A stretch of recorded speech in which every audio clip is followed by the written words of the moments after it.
Bismillahirrahmanirrahim. Assalamualaikum warahmatullahi wabarakatuh.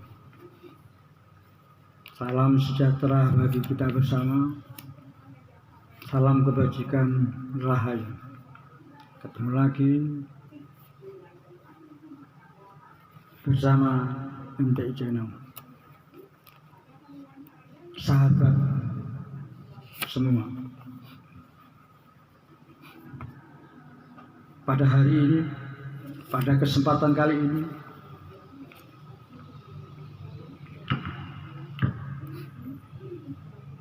saya ingin mengajak semuanya untuk membahas isu yang selalu menjadi sorotan publik dan sering menjadi perbincangan dan konsumsi hangat di tengah masyarakat Indonesia, yakni hubungan atau relasi antara Presiden Joko Widodo pada saat masih menjabat dengan Partai Demokrasi Indonesia dan Komisi Pemberantasan Korupsi atau KPK.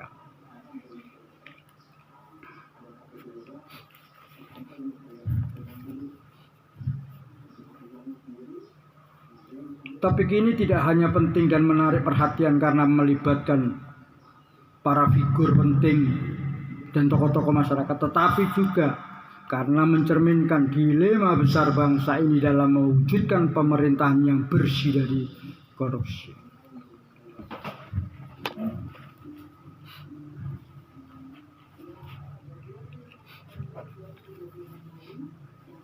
Selain itu, ketiganya memiliki pengaruh besar terhadap perjalanan politik, hukum, dan pemberantasan korupsi di negeri ini. Apa sebenarnya hubungan antara ketiganya?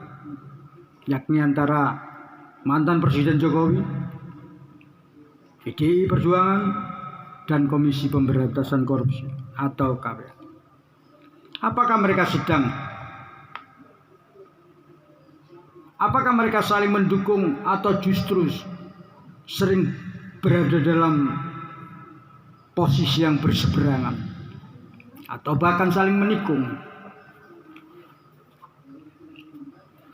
Nanti waktu yang akan membuktikannya.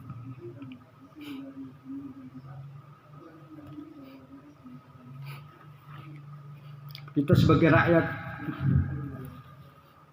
kita tidak hanya menerka-nerka, tapi kita juga mengupas, kita mengulas, menginvestigasi semuanya.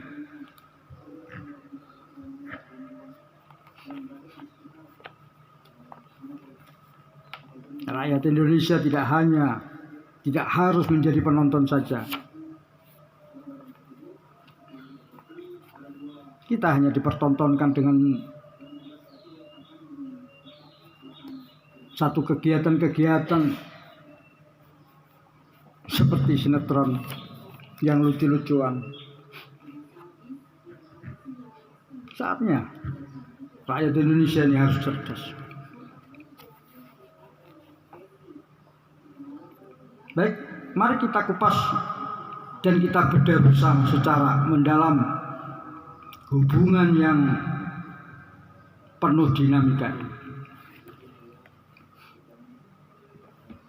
Seperti yang kita ketahui, kenapa Pak Jokowi hanya menjadi korban hinaan, fitnah, cercaan. Bahkan karena tindakan KPK yang menetapkan Hasto sebagai tersangka, Pak Jokowi kena imbasnya. Tapi di sini KPK tidak ada sedikit pun menunjukkan bagaimana dia harus bersikap. Malah kemarin Hasto yang menurut perkiraan banyak orang itu langsung ditahan. Karena apa? Karena di situ tidak hanya Hasto dijerat atau diduga terlibat dalam kasus Harun Masiku, tapi dia juga dijerat dalam hal perintangan penyidikan.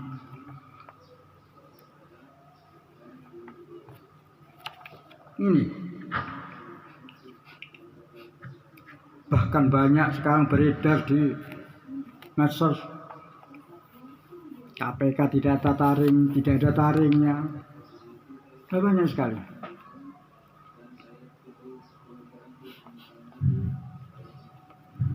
Ketika Pak Jokowi atau yang biasa dipanggil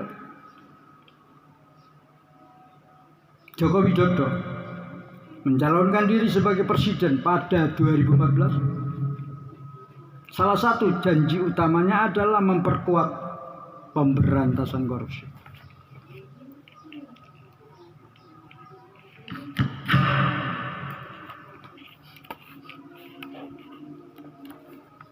Jokowi menekankan pentingnya memperkuat institusi seperti KPK. Bahkan saat itu Jokowi dielulukan sebagai pemimpin yang dekat dengan rakyat, jujur dan sederhana. Namun seiring perjalanan pemberantasan korupsi di era Presiden Jokowi tidak semudah yang dibayangkan. Meski ada beberapa capaian positif, namun kritik terhadap pemerintahannya juga tidak sedikit. Banyak yang menilai bahwa langkah Jokowi terhadap KPK tidak sekuat yang diharapkan. Bahkan revisi Undang-Undang KPK pada 2019 menuai banyak kontroversi karena dianggap sebagai upaya untuk melemahkan institusi KPK. Karena saat itu banyak pejabat-pejabat anggota DPR itu ditangkap, makanya berbagai upaya dilakukan untuk menghancurkan KPK. Mestinya KPK kalau mau flashback dan belajar ke belakang ini, sekarang ini jangan lagi diberi ruang, jangan dikasih napas lagi.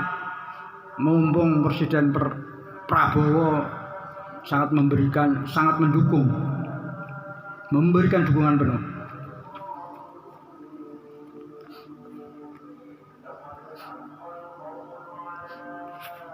Pertanyaannya saat apakah Presiden Jokowi benar-benar mendukung KPK atau ia terjebak dalam tekanan politik yang membuat langkahnya terbatas? Lalu apa peran dan posisi PDI Perjuangan?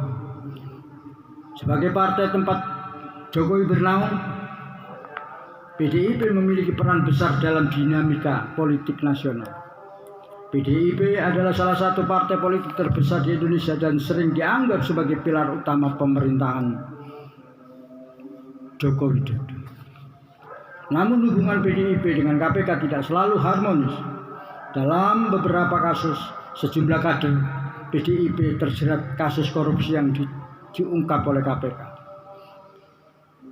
Mantan Mensos Juliari Batubara yang ditangkap KPK atas dugaan suap bansos pandemi COVID-19. Dan yang terbaru, teranyar dan terkini, dan yang kini sedang lagi ribut, ramai, bukan kriminalisasi, bukan ini. Orang yang biasa ngomong politisasi itu biasanya orang-orang politik. Kalau orang yang biasa ngomong kalau sudah ditangkap ngomong kriminalisasi itu biasanya kriminal,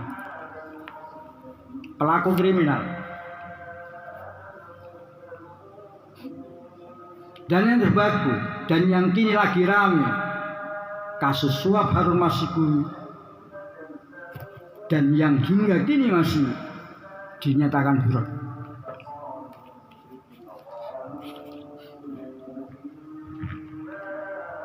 Ini lucu, karena ketika Hasto dijerat ini semua ngomong bahwa mestinya yang ditangkap itu Harun Masiku dulu. Kenapa kok Hasto ini? Anda mestinya kenapa KPU ditangkap? Pemberi suapnya nggak ada. Hingga komisioner KPU itu sudah menjalani hukuman, sudah selesai. Padahal pelaku sekarang belum tertangkap. Ya, terlalu menerima suap dari siapa? Lucu. Tapi nggak apa-apa. Namanya kebenaran itu pasti akan menemukan jalan.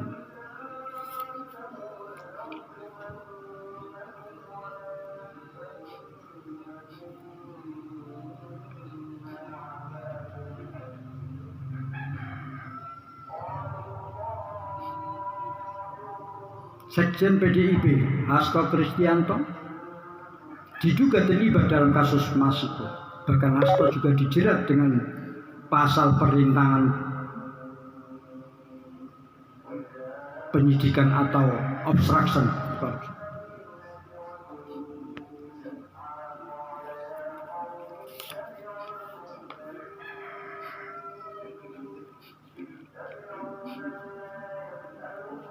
Hasto boleh-boleh saja, sah-sah saja mengklaim sebagai pejuang demokrasi dan penerus Bung Karno.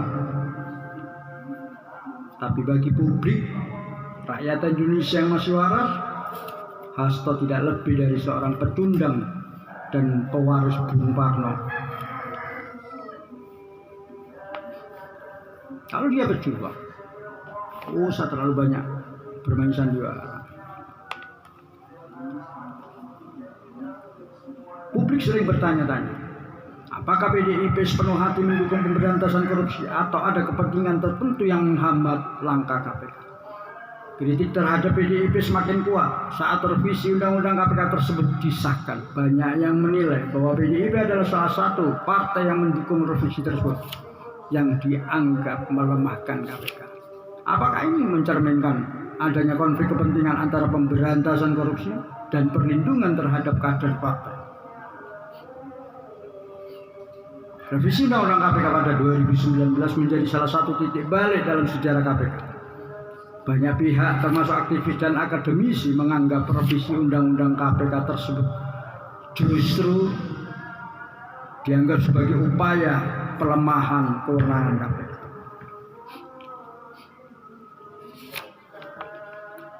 Berapa poin dalam revisi Undang-Undang KPK tersebut yang kontroversial meliputi dibentuknya Dewan Pengawas yang dianggap memperlambat proses penyidikan. Kalau mau nangkap maling ini harus lapor, Pak ada maling. Pak boleh ditangkap enggak?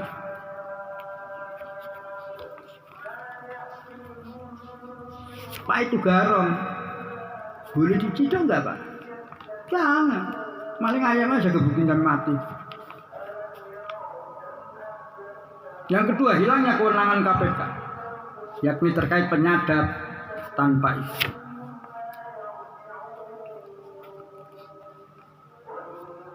Kalau ada bahasa, ya kalau nggak diawasi tanpa izin ini sama saja namanya manusia. Yang penting itu niat baik gimana. Permisi Bapak, ini diduga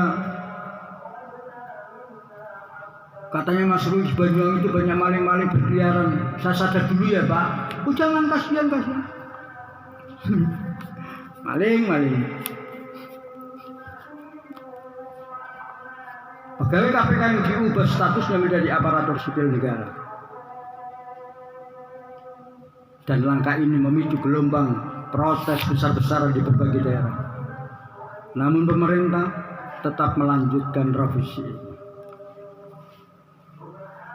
Banyak yang bertanya, mengapa Pak Jokowi tidak menggunakan kewenangannya untuk membatalkan revisi tersebut?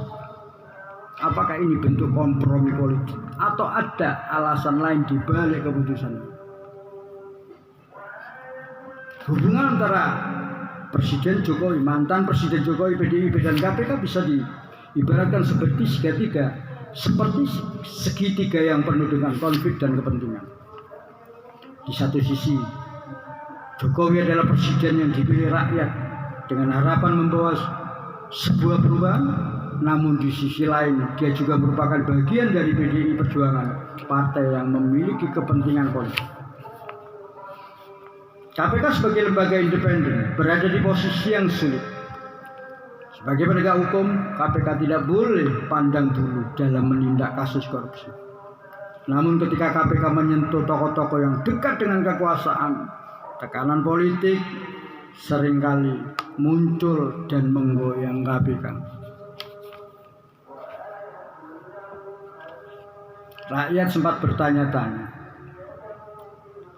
apakah Jokowi memiliki keberanian untuk melawan kepentingan partai demi mendukung KPK?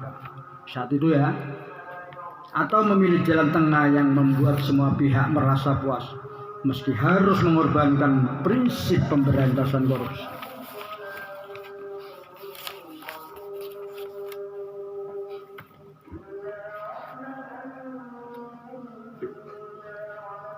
Namun masyarakat Indonesia masih berharap pada pemerintahan Presiden Prabowo untuk menciptakan pemerintahan yang bersih, meski ada sebagian yang mulai kehilangan kepercayaannya.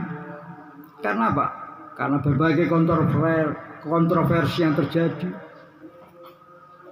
dan sandiwara para badut dan bandit-bandit negara yang dipertontonkan. Kini Pak Jokowi sudah purna. Tugas itu sudah beralih ke tangan Presiden Prabowo Subianto.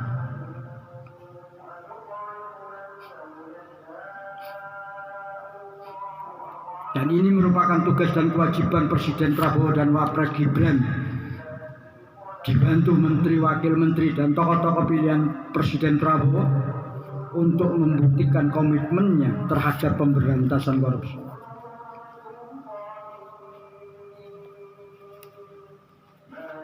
Mungkin saat ini juga merupakan momen yang tepat bagi PDI Perjuangan untuk menunjukkan bahwa mereka adalah partai yang mendukung integritas, bukan hanya memburu kekuasaan yang banyak diulas. Dan bagi KPK, meskipun selalu dihadapkan pada berbagai kendala, KPK harus tetap tegak lurus menjalankan tugas membekuk, memburu, dan menghabisi maling-maling uang rakyat hingga sekarang. Dan KPK tidak perlu ikut-ikutan cari pentas.